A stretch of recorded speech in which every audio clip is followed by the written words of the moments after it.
ಲೋಕಸಭಾ ಚುನಾವಣೆಗೆ ಮತದಾರರಲ್ಲಿ ಮತ ಚಲಾವಣೆಯ ಮಹತ್ವ ಹಾಗೂ ಕಡ್ಡಾಯ ಮತದಾನ ಮಾಡುವ ಕುರಿತು ಸಿದ್ದಾಪುರದಲ್ಲಿ ಹಮ್ಮಿಕೊಂಡಿದ್ದ ಜಾಗೃತಿ ಜಾಥಾಕ್ಕೆ ಜಿಲ್ಲಾಧಿಕಾರಿ ಗಂಗೂಬಾಯಿ ಮಾನಕರ್ ಅವರು ಚಾಲನೆಯನ್ನು ನೀಡಿದರು.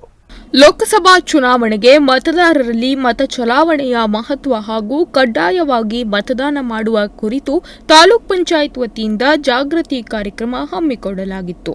ಪಟ್ಟಣದ ತಾಲೂಕ್ ಪಂಚಾಯತ್ ಆವರಣದಲ್ಲಿ ಜಿಲ್ಲಾಧಿಕಾರಿ ಗಂಗೂಬಾಯಿ ಮಾನಕರ್ ಜಾಗೃತಿ ಜಾಥಾಕ್ಕೆ ಚಾಲನೆ ನೀಡಿದರು.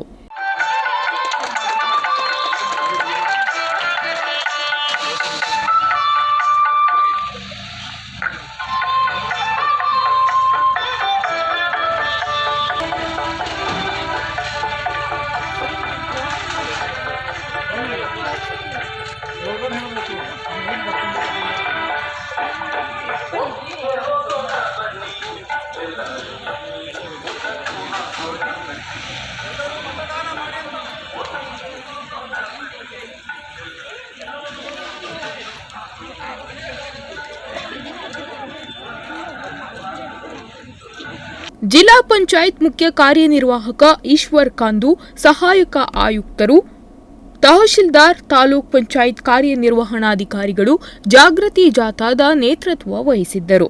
ರಿಯಾಜ್ ಶೇಖ್ ಮತದಾನದ ಪ್ರತಿಜ್ಞಾ ವಿಧಿ ಬೋಧಿಸಿದರು.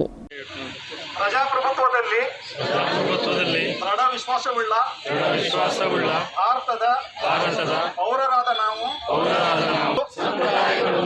ಮುಕ್ತ ನ್ಯಾಯಸಮ್ಮತ ಮತ್ತು ಶಾಂತಿಯುತ ಚುನಾವಣೆಗಳ ಘನತೆಯನ್ನು ಎತ್ತಿ ಹಿಡಿಯುತ್ತೇವೆಂದು ಮತ್ತು ಪ್ರತಿಯೊಂದು ಚುನಾವಣೆಯಲ್ಲಿ ನಿರ್ಭೀತರಾಗಿ ಮತ್ತು ಧರ್ಮ, ಜನಾಂಗ, ಜಾತಿ.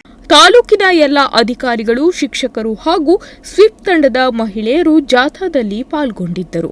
ಪಟ್ಟಣದಲ್ಲಿ ಜಾಥಾ ಸಂಚರಿಸಿ ಘೋಷಣೆ ಕೂಗಿ ಜನರಲ್ಲಿ ಜಾಗೃತಿ ಮೂಡಿಸಲಾಯಿತು. ದಿವಾಕರ್ ನಾಯ್ಕ್, ನುಡಿಸಿರಿ ನ್ಯೂಸ್, ಸಿದ್ದಾಪುರ.